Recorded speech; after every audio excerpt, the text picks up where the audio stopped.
Guys and girls, good afternoon. I don't hear you. All right. Today we have an extraordinary topic and an extraordinary guest. I would not even say that we live in really weird, extraordinarily changing times.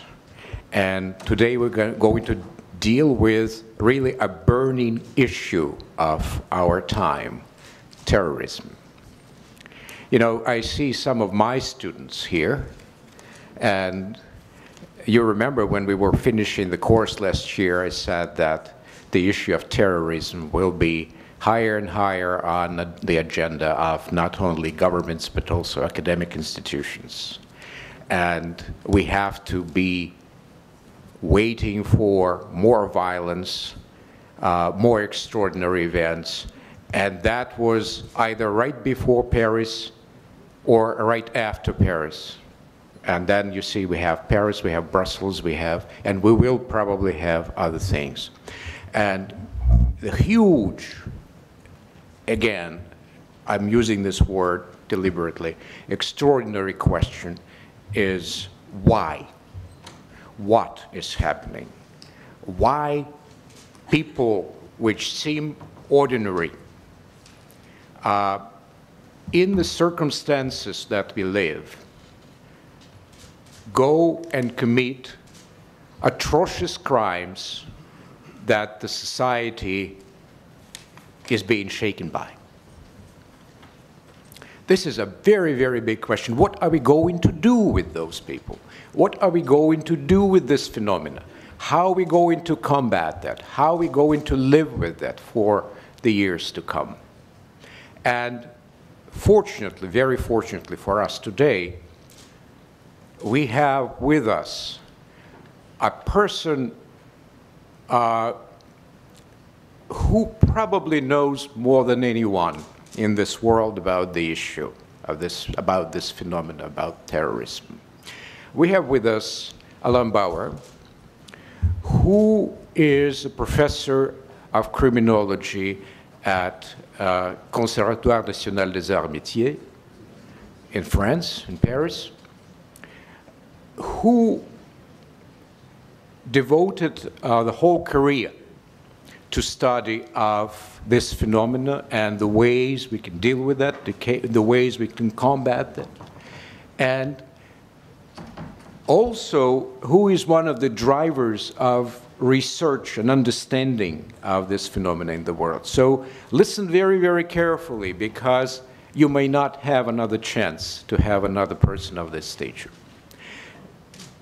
Alain is an advisor on security matters. He was advising Nicola Sarkozy. He is advising Manuel Valls. I hope you know who Manuel Valls is. I don't hear any response. Aha, okay. But he also works with American security forces, with Chinese security forces, with Israeli security forces. So he has a very global, very up-to-date perspective on this. If you Google Alan Bauэр's name, you will find a few more interesting facts.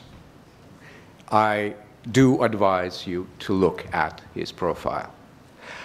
Well, now without further delay, let's listen to Alain, and let's put about 30-40 minutes to his presentation, and then I will open the floor for questions. Alain, please.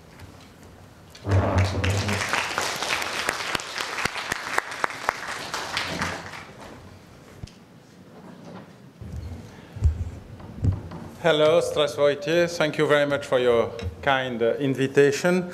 Usually, French academics, when exported, are well known to be arrogant, complacent, and contemptuous. Andre put me under heavy medication, so hopefully you will survive to this 40 minutes of presentation and a few minutes of questions. It is always very difficult at this very difficult time of the day to know between the brain and the digestion process who will win. Usually the brain doesn't.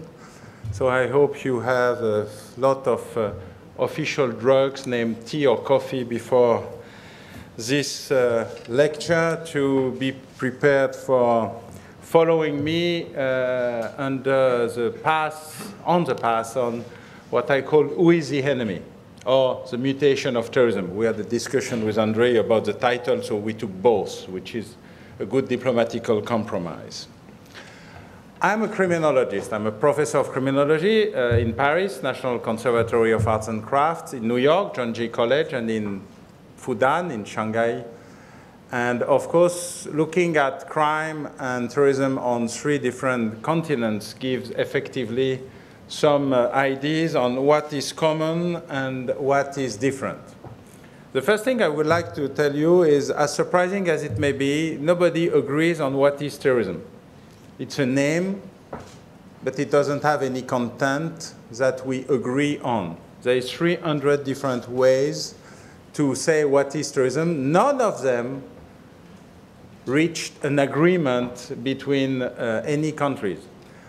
We waited until 2000 to know what is organized crime by the United Nations. We have no idea on what is terrorism.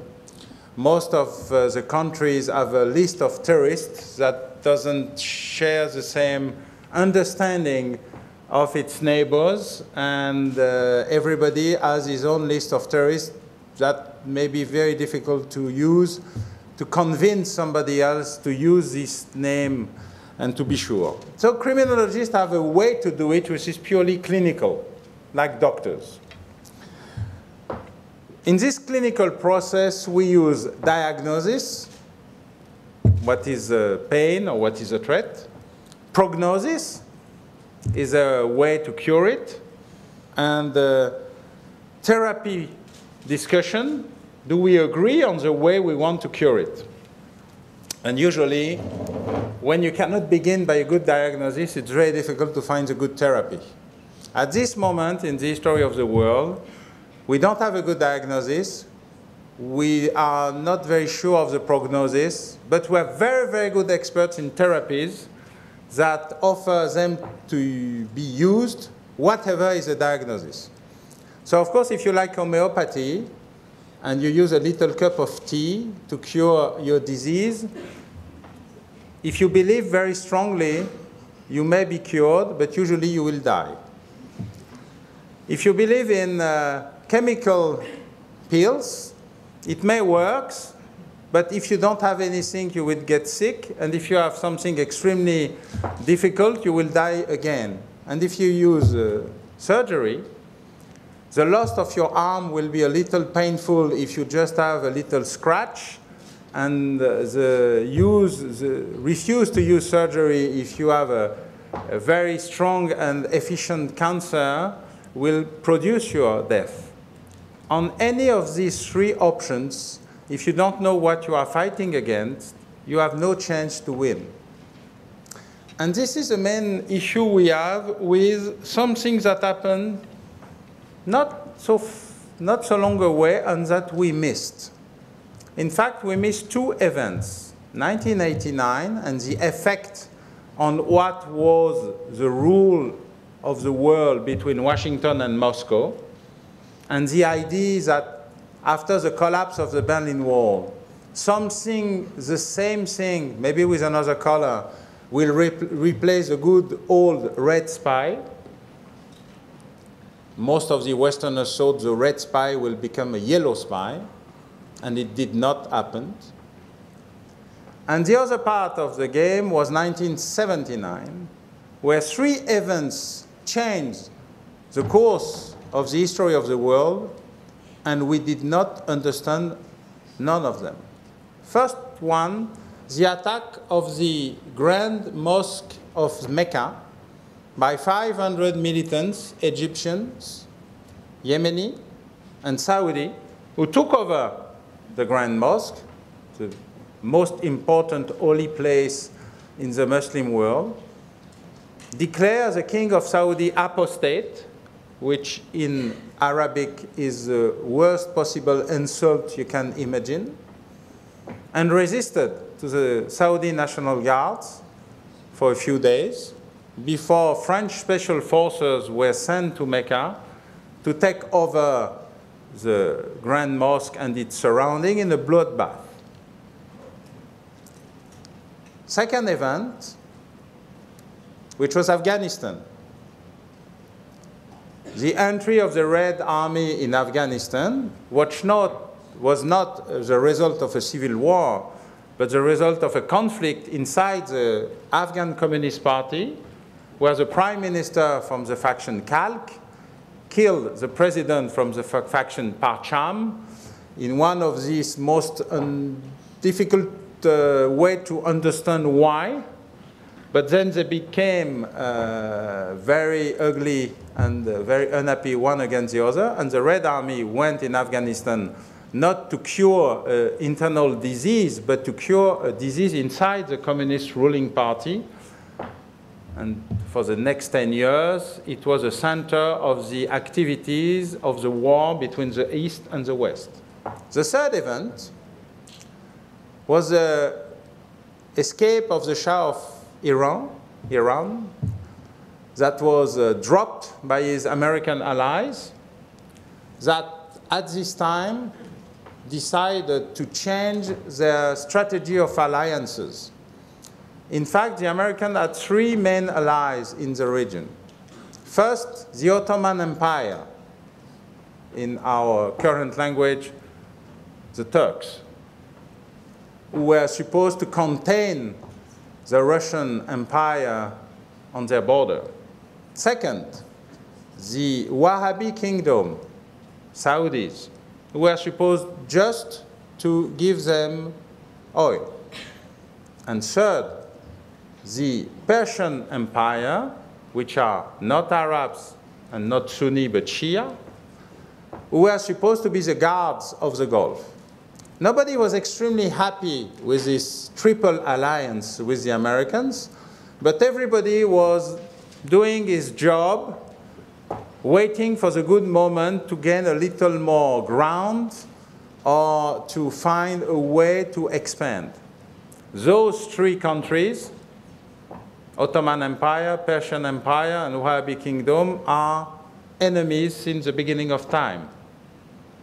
They were at peace for a time because of this alliance. The Americans requested the Saudi to replace the Iranians, and they did it very nicely, and they were very happy because for the first time since the Karbala battle, they were able to gain another battle against the Iranian, to be now the guards of the Gulf. And at the same time, the West organized a war against Iran with the help of Iraq, who is also composed of Shia, but not the same kind, and created what we called another kind of Cold War, which was a little more hot. After this period, we didn't get any more acts of terrorism for a few years. We were very surprised because not only terrorism almost stopped everywhere, but what remains was a kind of terrorism that was very difficult to understand, which was Basque, Corsican, Irish, that were going to peace and stopping most of their operations because they didn't get any more help, weapon, money, or training from the good old opponents that were one against the other, the two superpowers, after 1989. And suddenly the French, because France has this marvelous ability to create new things regularly, so we create the word terrorism. It was created during the French Revolution, and at this time, terrorism was a way to kill your political opponents. The state was killing its opponents, nothing else. Then the opponents of the states tried to kill head of states, with one of the biggest and first attack against Napoleon Bonaparte, what we call the Buddha wagon of the Rue Saint-Nicaise, who was one of the first car bombs in the history of the world. So we created a new kind of terrorist, something that never happened before, which name was Haled Kelkal. He was French-Algerian, born in France, in the middle of France, near Lyon, the second biggest city of the country. He was a very good student. He has a good family. He was not under pressure, discrimination, racism, and whatever sociological excuses that may be used for other cases, but not this one. He was even interviewed by one of my colleagues on a very long interview on why he went from good school to crime, and he was a petty criminal. His big brother was a bigger criminal than him. And he said, I don't belong to lectures, I don't belong to high school, I don't belong to college. I belong to something else. Everybody was nice to me, but I thought it was not my place. The good thing is he's one of the rare terrorists that give you a long interview which explains what he really was on and not what we think he was on. And this is part of the problem about diagnosis. A lot of time we project what we think and not what we need to listen. But this is the way Haled Kelkal made up his own testament by telling academic what he was really thinking. Haled Kelkal is a criminal. He never was a militant. Until Haled Kelkal, 99% of political terrorism was made by militant political agitators that used violence as another way to make their idea win, to make a point. Haled Kelkal was none of those. He was a pure criminal. He never was something else than a criminal. He never had a political ID. But he became the agent of the Algerian Islamic group that was bombing Paris and his transport networks to battle against the help of the French government to the Algerian government against Islamists. This day, we discover something new. Nobody saw it happen. Nobody has any idea on what was happening. But all of us decide that this will be the new kind of terrorist we would have to fight. And it did not happen either. Because suddenly appears what is supposed to be called Al-Qaida. It's interesting because the French in general and the Westerner in particular have an issue with naming the enemy, not only knowing the enemy. For example, if I tell you that Al-Qaida is an organization named Al-Qaida and that its leader was Osama bin Laden, you will be wondering why I'm invited here to tell you such obvious things. Those three information are, by the way, false.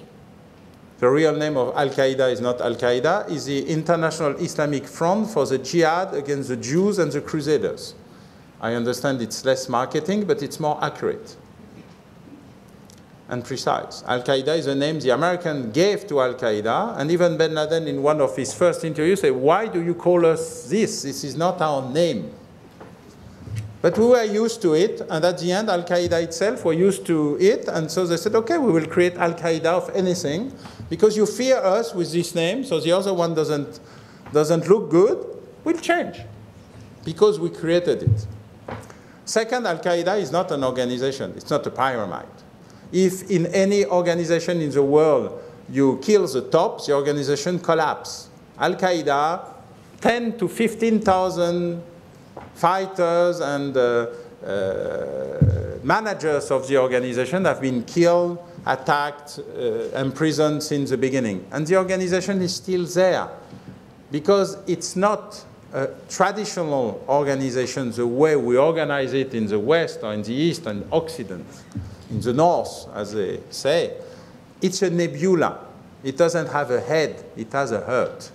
You don't need to look up. You need to look in the middle. And of course, as long as you fire up, you don't kill it. By the way, Al-Qaeda is still there. Its name of the week is Al-Nusra. And sometimes Al-Nusra is the ally of the West in Syria.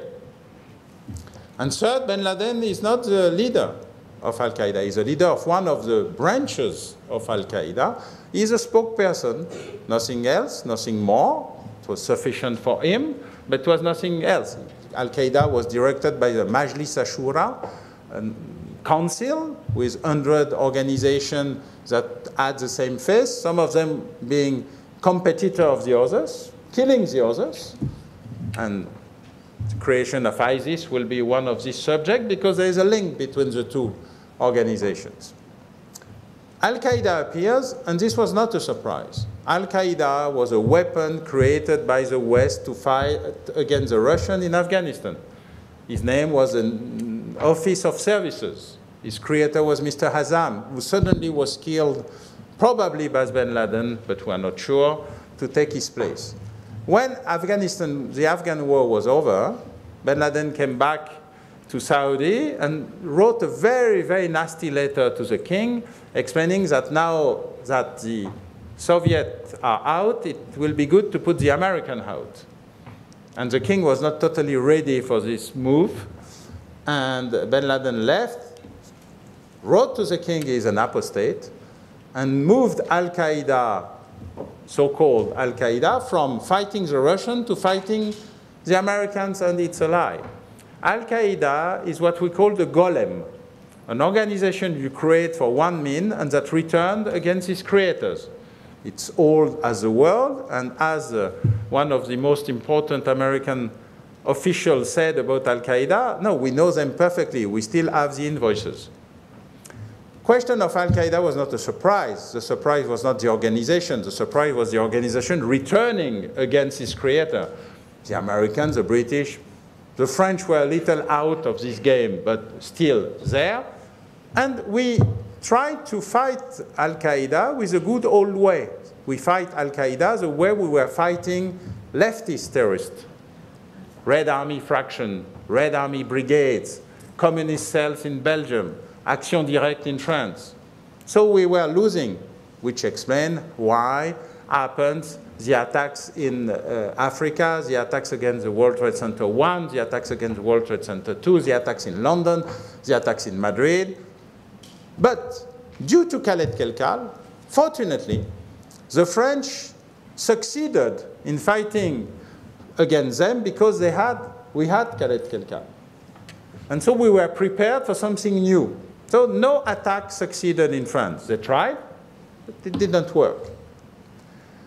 After a while, we were on the mood that we will win this war against Al-Qaeda pretty easily. And suddenly, something else happened. What we cannot really name clearly. Some of us call it Daesh. Some of us call it ISIS. Some of them doesn't want to try it like the Islamic State because we are unhappy about the name of this organization, which is, by the way, an organization. To understand it, we need to just listen on what they say, because the good thing with terrorists, especially in this time, is that they wrote everything, they published everything, they sing everything, they YouTube everything, they tweet, they Facebook, they YouTube. They are very nice. And what is surprising is our ability not to listen, not to read, not to watch, and not to understand. Usually, when you look at military issues, you talk about what we call strategic surprise. Strategic surprise is when you are really surprised, which is maybe 10 issues in the history of the world. The first cannon, the first rifle, the first arrow, the first nuclear bomb. Everything else is purely tactical. Most of the biggest catastrophes in the history of the world are due not to strategic surprise, but to strategic blindness. You know everything, but you don't believe it. In the history of the world, since the last 60 years, after every terrorist attack, you usually have a report. There is a committee, a commission, experts who gather together. return of experience. Some of them are published, some of them are not, but they all finish by the same three things. First, as surprising it may be, we knew almost everything before the attack. Second, for mysterious reason, we did not understand what we knew. The Americans have a special quote for that: we did not connect the dots. Third, it will be good if it doesn't happen again, which means wait for the next commission. The real issue in what happens since 1995 until now is that we have a mutation in terrorism. So let's remember. First, good old state terrorism, what the Americans called rogue states, almost finished. Not any since a long, long time.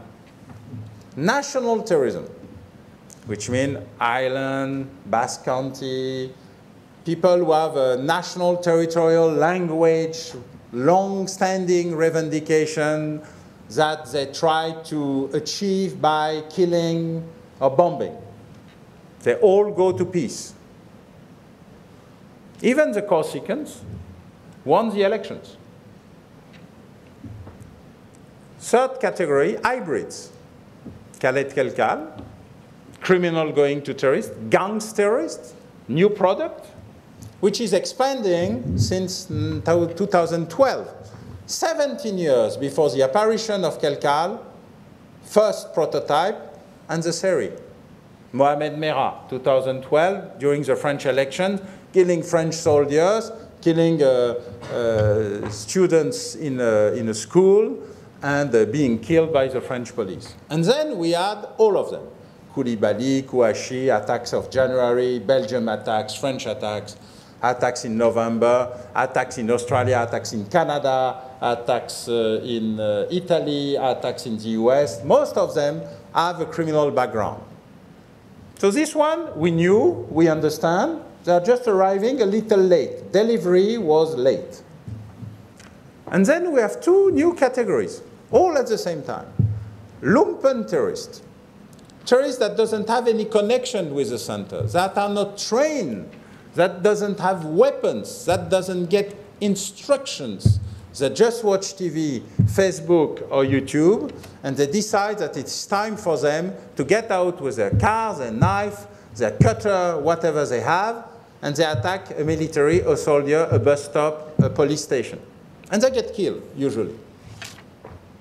Those are very complicated because it's very difficult to look at them. They have no connection at all with the center. And the center doesn't say, you need to do it. They say, whoever cannot go to us need to kill and attack the Jews and the Crusaders wherever they are.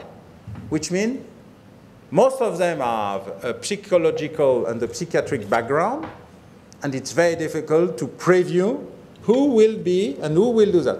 The harm is very low. The number of people dead or killed or wounded is very low. But the mediatical effect is huge. So it's as good as a real attack. They are happy to do it away because terrorism is just communication and terror. And now we have the ashamed terrorist. As I just said, terrorism is all about communication. If you don't do communication, just stay a good old criminal. It will be more efficient. For the first time in the history, in 3 cases, we have now terrorists that say they are not terrorists. The first one was in the Thalys train between Brussels and Paris. The guy attacked the train and was disarmed by a few passengers before committing a massacre. And he said, no, no, no, I'm not a terrorist. No, no, absolutely not. Suddenly I wake up in the morning. There was a Kalashnikov under my pillow. I thought it was a gift. And I said, why don't I go to Paris? And going to Paris needs some money. Such a nice city. So I decided to ransom the people of the train, but I didn't want to kill anybody. Second one, in Saint-Quentin-Fallavier, a small little city in the middle of France. The guy decided to kill his boss and cut his head and then tried to destroy a factory, a chemical factory. He said, no, no, no, no, I'm not a terrorist, not at all. No, no, I had a conflict about business with my boss. I had two options. Going to the unions or cut his head, I choose the easiest one. Fastest and less expensive. That is in the judicial report. I'm not making it for your fun, just almost reading it. The third one is in the suburbs of Paris, and he attacked and killed a lady in his car to put a lot of Kalashnikov in the car, and he is dumb enough to fire a Kalashnikov on his own foot. It happens. And said, no, no, no, no, no, I'm not a terrorist. The lady was struggling with all those weapons, and I tried to help her to bring them from one place to another because I'm a good guy. This is very new. So we understand it is a way to create a very strange style of defense. We don't really understand who will be convinced of such a strange way to preempt the terrorist operation, but it's interesting to see and to look how it changed. The big problem is, before 1989, there was one type of terrorist only. And it was easy to discuss the issue with Washington or with Moscow. It was a push-button kind of terrorism. It was a political struggle by other means. After 1989, we have all the possible way. We get from black and white to color. And all our services are trying to understand why we do not have the good old terrorist, which was so comfortable and so easy to understand, and why we have so many different terrorists that we don't understand, that need a lot of work to go from ready to wear to custom. And this is the main problem we are facing. Not only the academics who look at the problem and say, by the way, something's happening, but also police and intelligence who desperately try to look in the mirror to find the good old terrorist that doesn't exist anymore, or in the middle of plenty of new kind of terrorists. To respond to that, we tried to understand why the system doesn't work against this new form of terrorist. As you can see in Paris, January and November, we have very good and very experimented counterterrorism services. They worked perfectly against Al-Qaeda. Why are they not working against ISIS? I work in this field, as Andrei said, for the last 25 years. I was the advisor of Prime Minister Rocard in 1988, which is old times. And since then, we look at counterterrorism.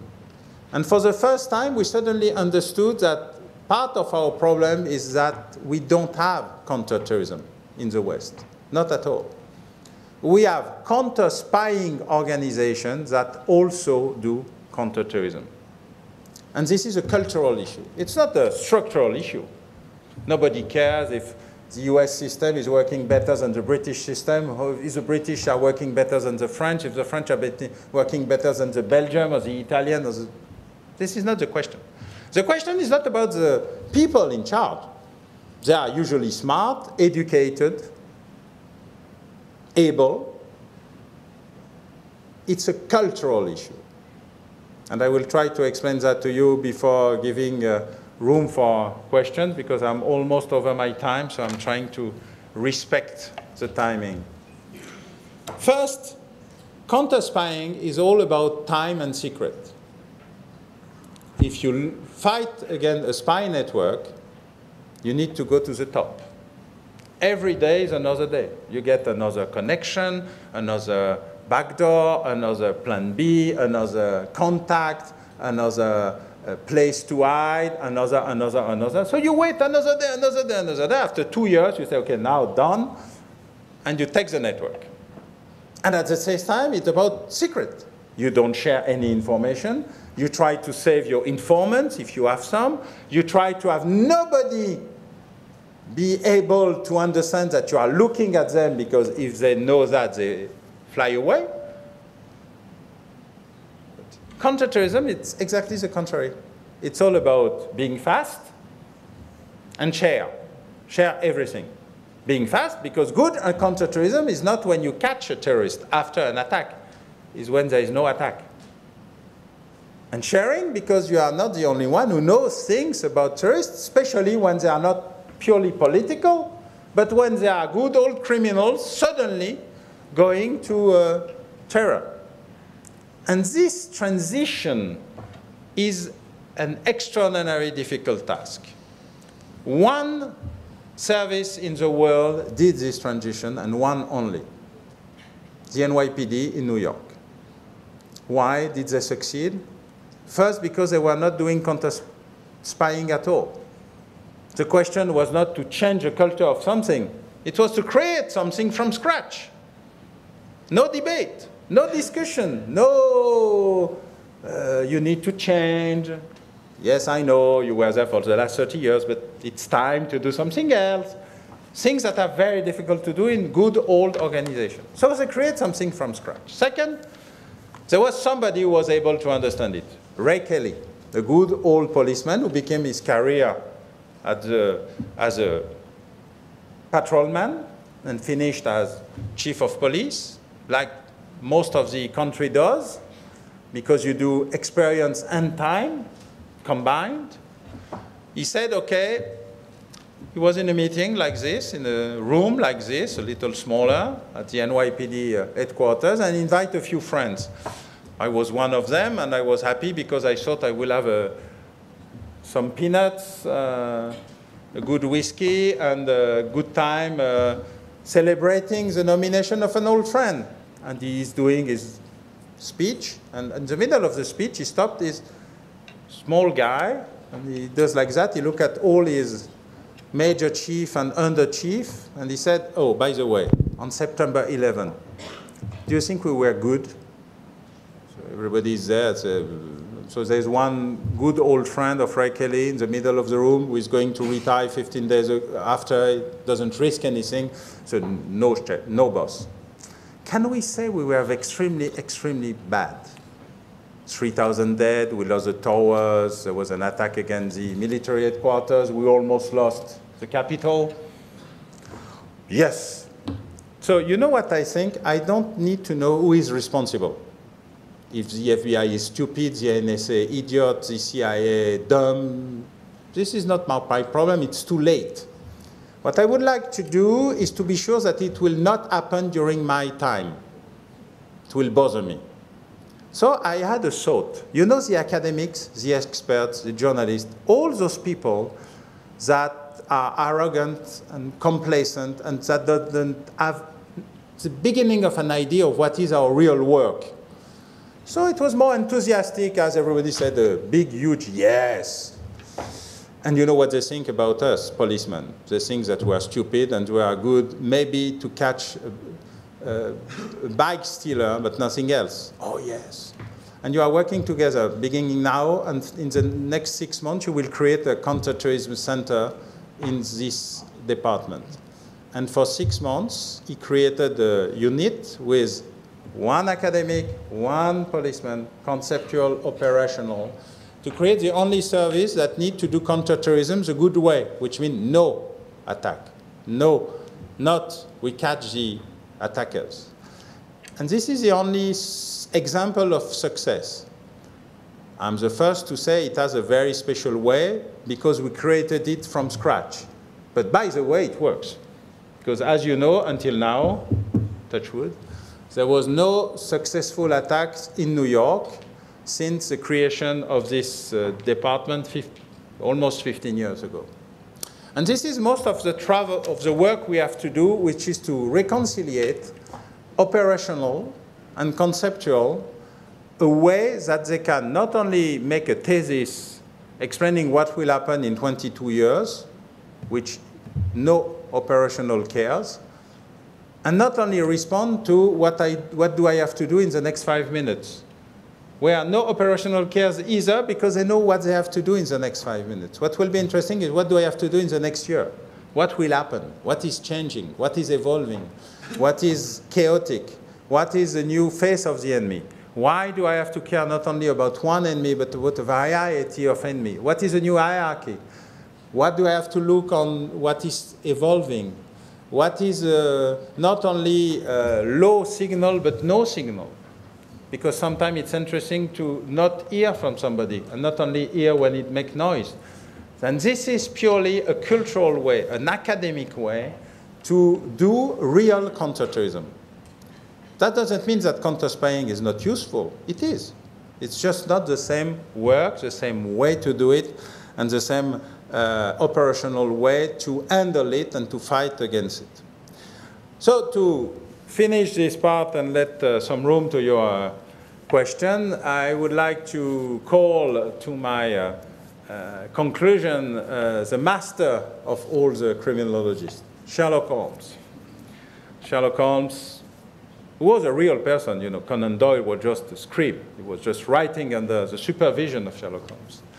Sherlock Holmes said once about crime, when you suppress the impossible, what stays, even unbelievable, must be the truth.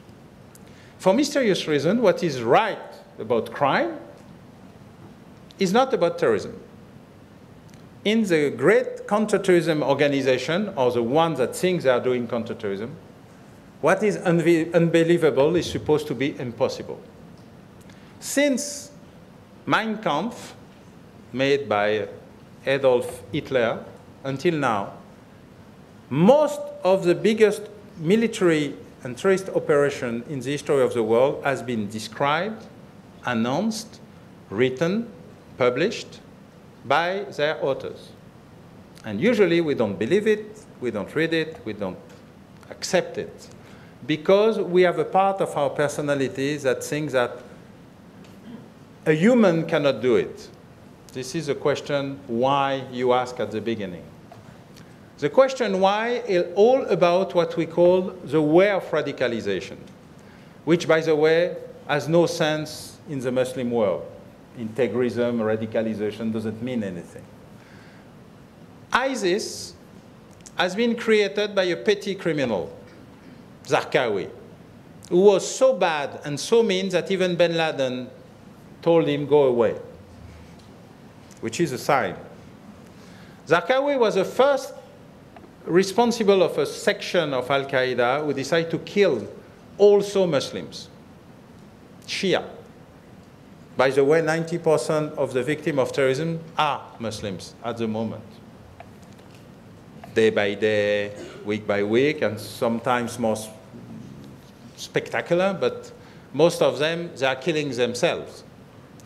But they are happy to do so because the others are not real Muslims. They are apostates. The big idea of Zarqawi was to be the meanest terrorist. And he was killed by a US drone. Then there was the first al-Baghdadi, that doesn't mean anything, just from Baghdad. And now the new al-Baghdadis that decide to become the caliph and to create the caliphate again. ISIS is a real organization, and he has a model. The model of ISIS is called the Ikhwan. It was the first army that conquered the Saudi peninsula with the King Saud and his predicator. It was exactly the same organization. This organization has been created, but we call the Holy Sunni Alliance, to respond to one of the things we've forgotten in 1979, the return of Iran at the big table. Because what the Saudi accepted when Iran was out was unacceptable when they come back. You cannot lose the Karbala battle after you won it twice. It's impossible. So, of course, nobody will fight against the Americans. But it's possible to create what we call a local field of game. It was Afghanistan in the 70s and the 80s. It is now Syria and Iraq. mostly Iraq. Most of the Sunni leaders decided to create a point to show the Iranian and the people that agree on their return that it will not be so easy. And this was Golem number 2. The creator escaped when they took Mosul, who was totally unexpected. The main idea of ISIS was to go to Mosul for a raid, in and out, very fast, show how strong they were and how not operational was the Iraqi army. Because the Americans forgot one thing they perfectly knew in Germany and Japan. You need to reintegrate your main enemy in the system if you want to rebuild the country. They put back the party of the emperor inside the PLD, and most of the German from the Nazi party inside the CDU-CSU. And they even didn't have to do a lot of things in Austria, for example. And this was the way you put in jail and in justice a few dozen to show that you are cleaning, and you reintegrate the other to show that you are rebuilding. In Iraq, they didn't do anything. Ba'ath Party, Iraqi army, out. Who are the leader of ISIS today? The 10 most prominent leaders of ISIS today are former Iraqi army officers. Nothing else. It's an alliance of those that were put away after the collapse of Saddam Hussein, and that said, okay, now it's enough. You don't treat us well. We will show you what it costs to don't have any possible officers in an army. You cannot create an army just with soldiers. You need strategists, tacticians, people experimented, and which explain why the Iraqi army had to leave Mosul. And when the ISIS people came into Mosul, they gained suddenly billions of dollars in banknotes and more weapons and tanks than the French army has, all new, and some of them even under the wrappings left by the West. ISIS is another creation that was returning against its developers. ISIS is shrinking for real.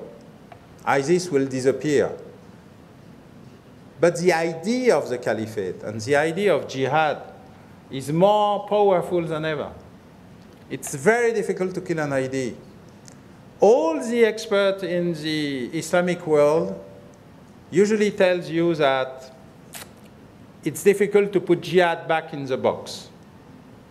It's why it was very, very slowly used and not a lot of time during the history of Islam. What we will have to fight now is a cultural war, not a military war only. It will be a way to rethink how you handle, at the same time, the Muslim communities that think that they are not well accepted inside the West, but not only. You can see the Uyghur issue with China is the same, and here the Chechen issue was painful in the history of both Chechnya and Russia. But to create a way to finally understand that we need to go from ready-to-wear thinking to custom thinking, to go back to analyze, to be able to cure the disease. And this is most of the work and the way we have to go for the next years, because this will be long and this will be painful, but there is a good chance that at the end, because tourist cycles are usually from 15 to 20 years in the history of the world, we will find a way to get out of it. Thank you very much for your listening, and I'm ready to answer any of your questions.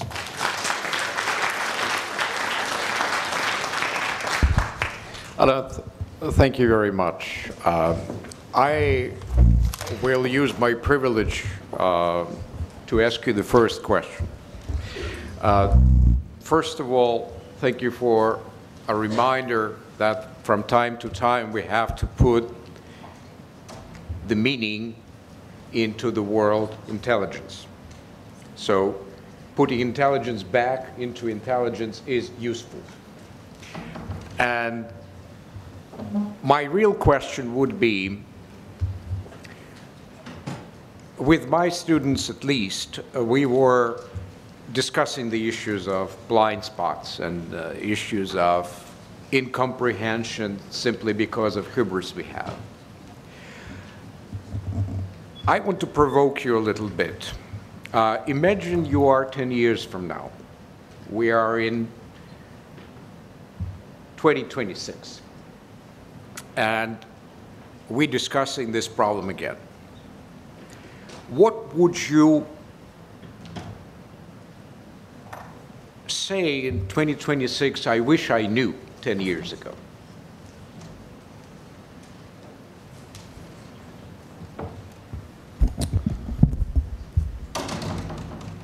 In 2026, I may begin a speech with you and me a little older. I will not have more hair.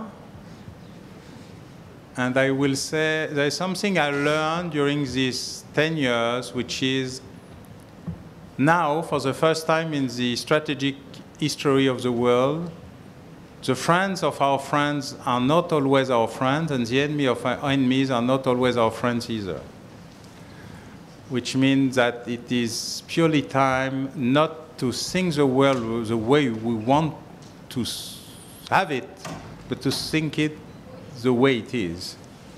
And we missed a few opportunities.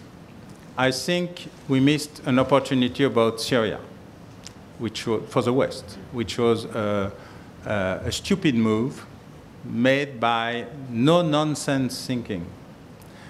We didn't think about strategy, we think about movement. And what I would love to see is the return of politics into strategy. At the moment, politics is just the next tweet, the next TV show, the next day. It's rare to have people that look long time and that have a plan for the long time. Usually they have a plan for next day. So the return of time will be a good thing, and I would love to say I miss the day where politicians became again real, what do we say, statesmen. Thank you. Let's open the floor then, please.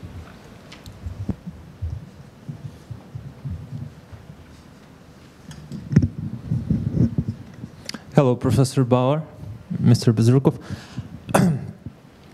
My question is as follows. Do you think that there is an emerging cooperation between organized crime groups, transnational ones, and terrorist organizations, especially considering the increased burdens on financial operation of terrorist groups?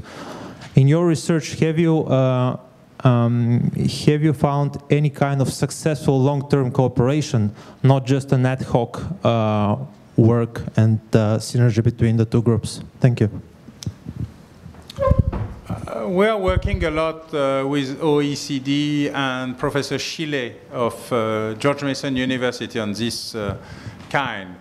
What we discover at the moment, if they have, how can we say that, a mutualization of means for arms and for money, for money laundering, they use the same network. It's what we call the tuyau. Pipelines. Yeah, they use the same pipes. The connections are not the same, but the pipe is the same. And they use the same pipe for money. They use the same pipe for arms delivery. For example, all the weapons used in January and November in Paris came from the same channel, which is a pure criminal channel, 100% criminal. But they sell to everybody. They don't care who pays command. And who are they selling to? Other criminals. It's not somebody they don't know who said, by the way, I am a terrorist, I would like to get a weapon to commit an attack. It's no, I'm a criminal, I want my usual weapon. And then the objective change. They go from the usual bank to attack. So we don't have a merger. That is not true. We have more connections than we ever had. In the history of the recent history, there was only one criminal organization that went officially and clearly to terrorism, which was Cosa Nostra in Italy. 3 attacks, Rome, Florence, and Milan, just to show to the Italian state that the operations against the mafia was not sustainable and they had to stop. So they tried the usual way, it didn't work. They tried by killing judges, it didn't work. They tried by bombing sacred arts buildings, and then there was a discussion between, it has been said, that there was a discussion between Cosa Nostra and the Italian government, and they found a way to expel their boss, who suddenly was discovered after hiding for 20 years, and to stop the bombings. That's the only known in Europe, in the West, connection between pure criminals and terrorist activities. For the rest, it's connection to get weapons and to launder money. Thank you. Please. Hello. I have 2 questions, but they're quite quick, I think. About a month ago, French President Francois Hollande has awarded the Legion of Honor to the Saudi Crown Prince. I have seen your interviews where you mentioned Saudi Arabia as one of the countries that should be designated as the origins of terrorism. What do you think of that award? And the other question is, in 2003, President Nicola Sarkozy was pushing for a reduction in community policing in France, la police de proximité. So what do you think of that? Was it useful or not? Thank you. For the first question, what I said is not about Saudi Arabia as a state. I said Saudis because the construction of the Saudi Arabian state is made by tribes and under-organizations that have their own life, including the divergence that exists for a long, long time between various clans inside the Saudi monarchy. So you may have one prince who subsidizes tourism, another who just pays to what we call insurance, not to have any problems. So one of them is a militant, the other one is a coward, and the third one who said he will fight terrorism. They are all Saudis. So we need to look at the Saudi place not as a unity, but as a diversity of operation where sometimes we have a contradiction about the way the French government is giving or not giving awards or Legion of Honor. It's a part of the diplomatical world that for a long, long time I decided not to comment because I'm not a professor of morals and philosophy, but of criminology. So I meet criminals all the day. I don't give them names, and I don't do that to politicians either. I don't say all politicians are criminals. I'm just saying that I don't comment on their activities on this kind.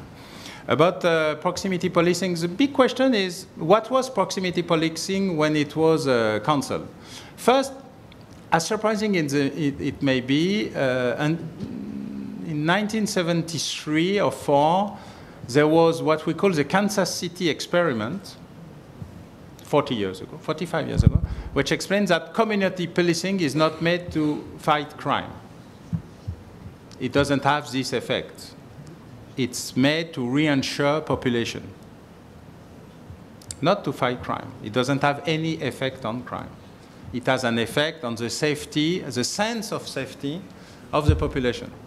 Since then, everybody knows that community policing has one specific place in the variety of policing, which is not doing everything.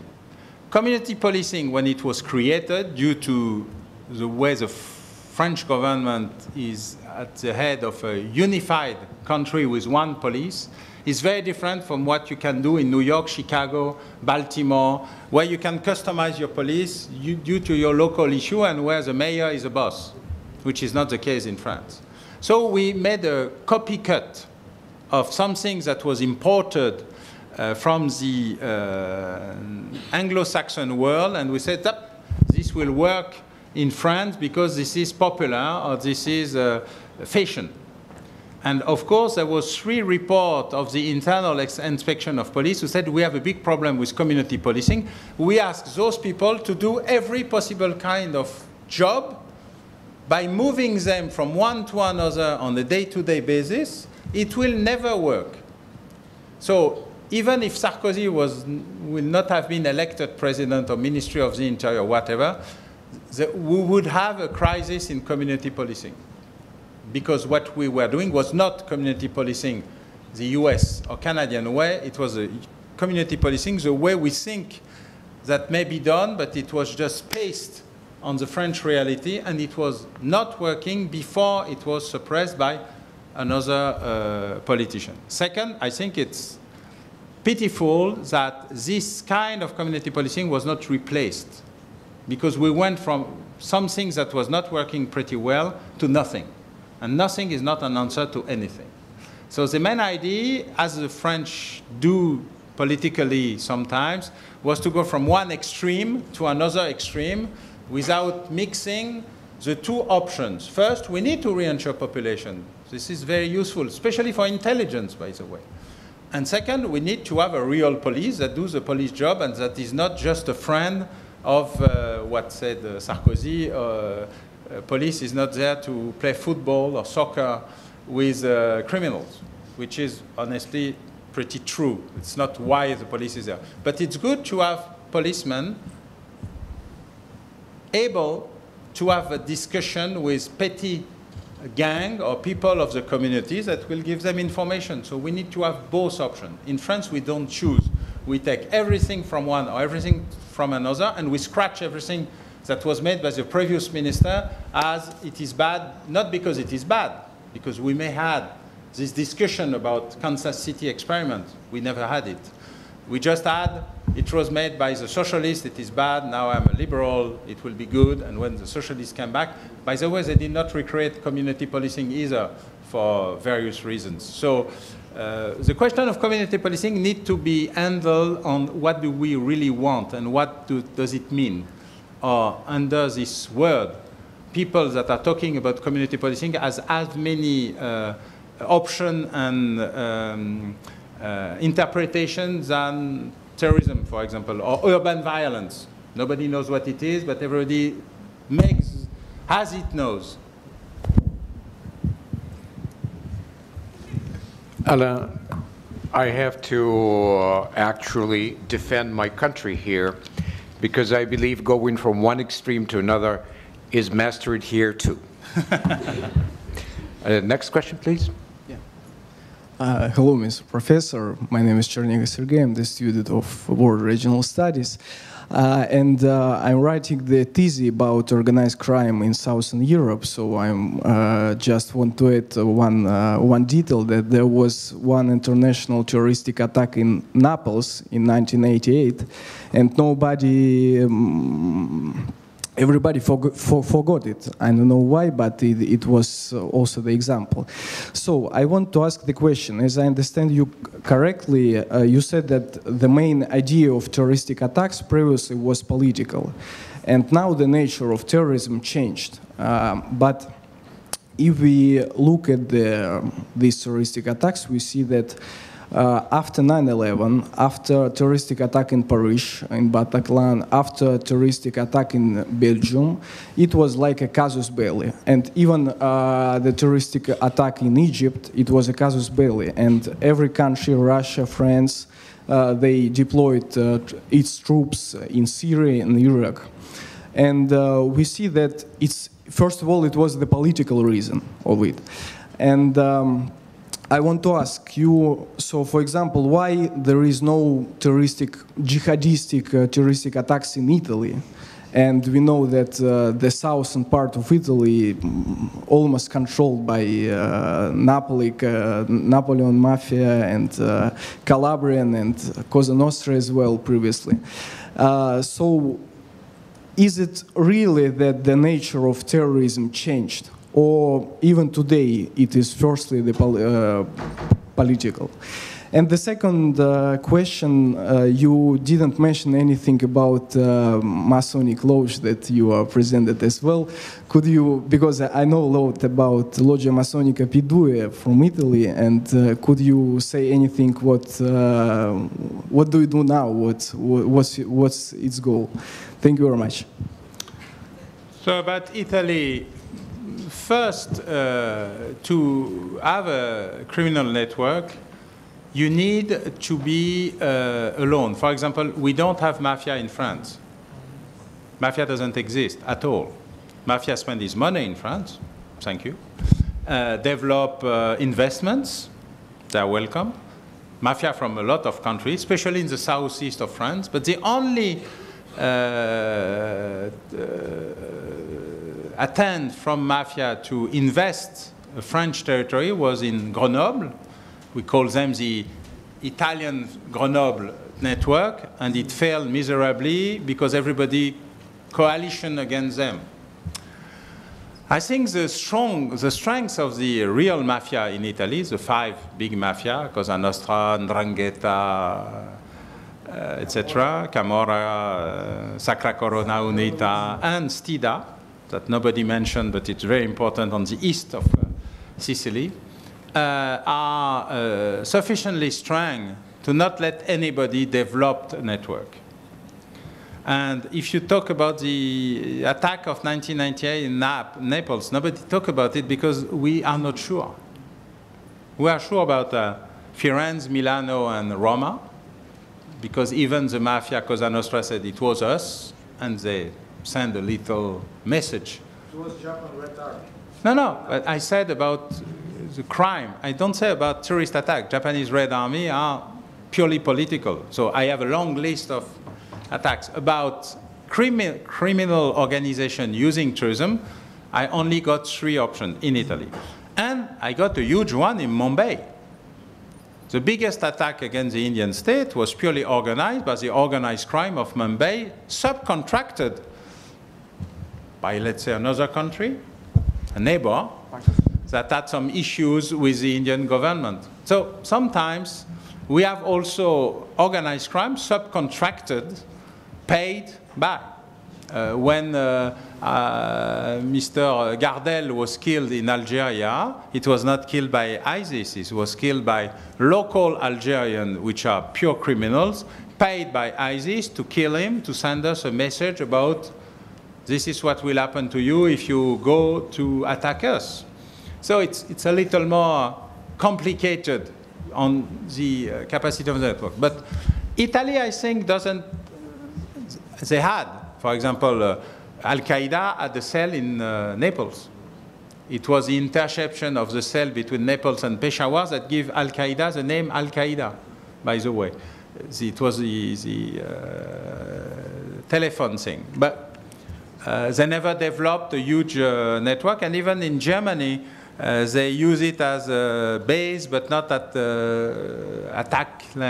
attack operation. So it's complicated to be sure on how they can do it. But I think the control of the crime organization on the territory in the southern Italy explain probably why it's difficult for them to have a real network. But they can have a crazy guy. You had one in Venice a few months ago. You have 1 or 2 lumpen guy, a crazy guy, able to intervene. Against Masonic Lodge, you have a development that is very old, since almost 400 years now, 300 years. And in some countries they are still forbidden. In other countries they are developing. Part of them are not really linked to criminal organization, but you have criminals in them using it. You have one example, which is P2. But P2 was interesting because it was not a Masonic lodge. It was a what we call a salvage lodge, created by one guy together and decide to make it his own property. And of course, the Masonic organization was not very helpful and efficient in putting them away. There is no lodge with 1,000 members, for example, which was Speedway. The lodge is 60 people. When you have 60, you had to split to give one of the rules that is well known in this world. But at the moment, for example, in France, there is like 150,000 Freemasons, and every year there is maybe 50 to 100 that are expelled or caught by justice. So we don't know if it's a Masonic issue or a human issue, because when you look at what's happening in other organizations, we have, unfortunately, because we are supposed to be better than the others, so it doesn't work this way. The same level of crooks, criminals, and bad people. It's part of the situation. For a long, long time, it was supposed to be a secret. And after 2000, now the lodge in France, for example, publish the people that are expelled. So we make double jeopardy. First, they are known as expelled, and second, they are known as possible criminals. Some of them are proven not guilty at the end, and then you have to handle the way that you show somebody as a guilty person before he was convicted, and you made a wrong choice. But it's better to do it this way than to hide it. Good afternoon. My name is Dennis. I'm studying master's degree in international relations at this university. And you have mentioned in your presentation that in the West, counterterrorism doesn't work. And you also mentioned about the phrase connecting the dots, which is notably used by the United States, as far as I understand. And so my question is in relation to the legacy of George W. Bush Jr., because currently the public opinion in the United States is divided whether he kept or he didn't keep the America safe. Because some people say that he kept America safe by preventing any further massive attacks after 9/11, whereas others point out that he failed to keep America safe by failing to anticipate 9/11 in the first place. So my question is, what is your view on this matter? Because if it turns out to be that he did keep America safe after 9/11, then counterterrorism does work, in fact, in practice. And the notion of, generally speaking, that he kept America safe, I don't quite understand it. So if you could maybe expand, because you're a professional and you work in this field. Thank you very much. First, I think it will be necessary for you to review the Gore-Bush debate on TV. In the Gore-Bush debate, before election of President Bush, there was not a word about terrorism. Not one. It was not even mentioned. This was not existing. It was not the subject. When you look on what happened before the election, 2000, you see that the Clinton administration had the opportunity to kill bin Laden and chose not to do it for moral reasons. At this time, you had the declaration of war on America in 1996, published by bin Laden, not even translated by the Americans. It was the Islamist Association of Students that translated it from Arabic to American. It was published. It was, you had the attacks in Aden against destroyer Cole. You had the attacks against the US Embassy. Hundreds of people were attacked. You had the beginning of the operation that was the first attack on World Trade Center, where you find most of the concept of the second attack. I'm just reading the report. So it's clear that the US administration, whoever was the president, in this period of time from 1995 to 2001 failed miserably, whoever was the president. And even some of the national security advisor of President Clinton and others have a few papers, books, columns about this subject, where they show how difficult it was to work on this issue inside the Clinton administration. So Clinton, Gore, and Bush were unprepared or unwilling during this period. After that, Bush is elected in November, sworn in January, and you have the attacks in September. Honestly, it's pretty difficult to explain that somebody who just arrived after 8 years of democratic administration is responsible for whatever happens in this first year.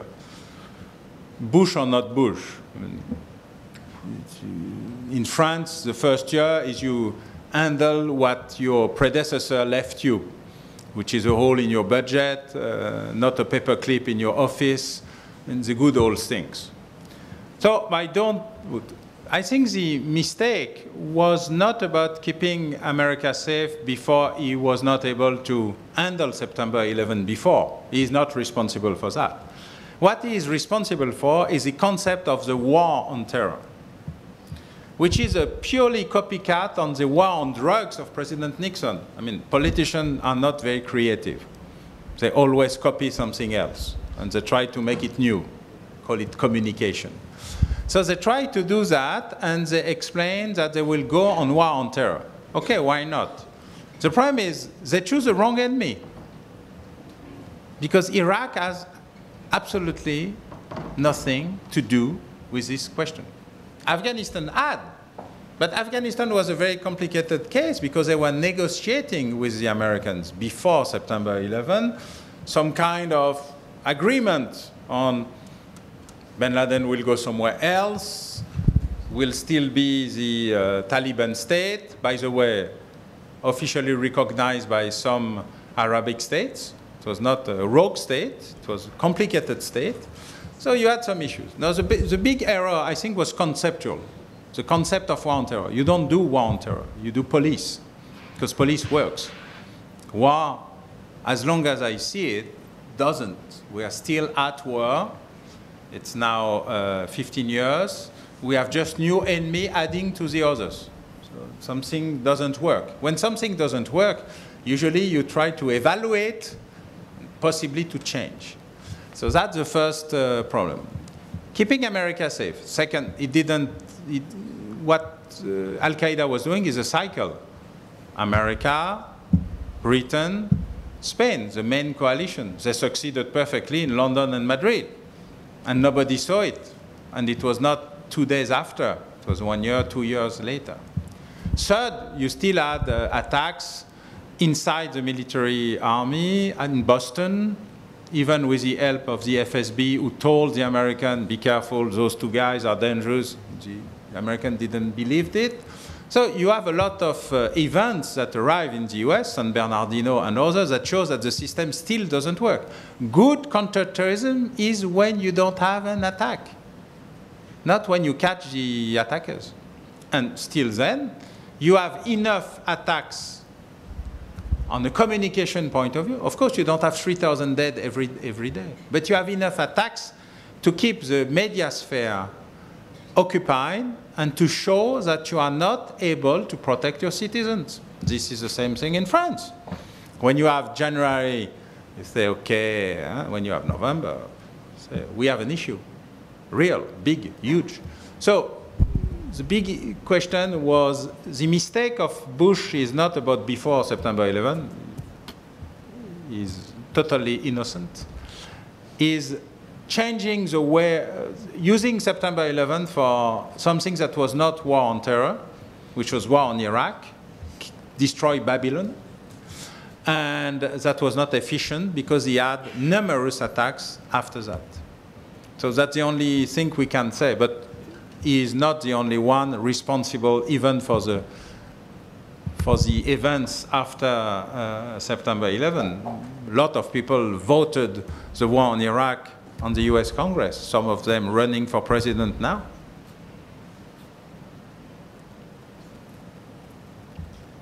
Let's have last one. Last question.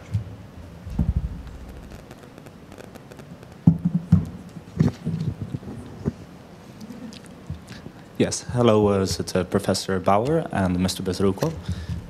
My question is basically, to what extent have the security services and the European Union been successful in tracking and monitoring returning terrorists and jihadists coming from war zones?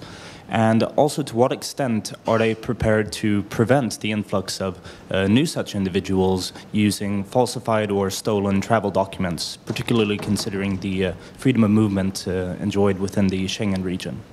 Thanks. Well, as you see, they are and they are not at the same time. They are not because we have people who go through, and they are because we found some of them despite the holes in the system. Our big issue is when we subcontract borders. When you subcontract your borders to the smallest, less experimented, which has the less means to do it, which means Greece, you cannot be surprised that you have, the thing is full of holes.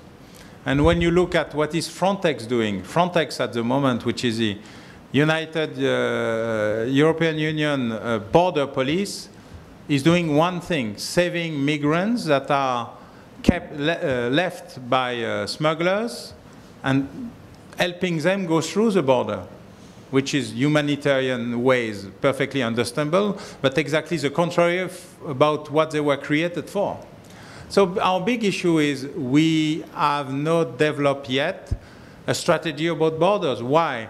Because after 1989, we were waiting for heaven, the world of peace and love, where everybody was going through borders that was disappearing because everybody was loving each other, and it was good to visit other countries. And Europe was extending indefinitely, with no discussion about who will be the border guard at the end.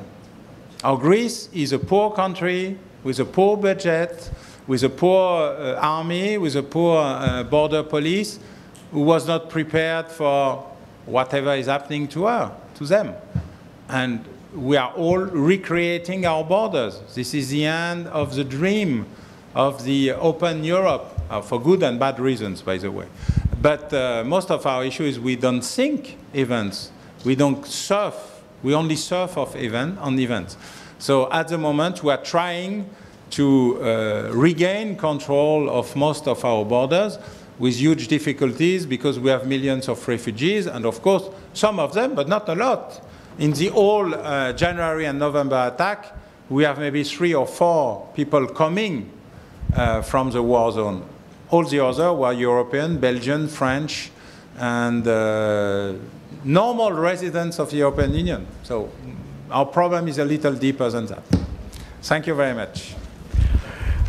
Let's thank Professor Bauer for such a revealing lecture. I think we learned quite a lot today. And looking at the questions which were asked, I'm pretty proud that this discussion is going somewhere. And I hope that this discussion will expand and our cooperation will expand, and finally we will know better what to do with this phenomena of terrorism. Thank you very much, Professor Bauer.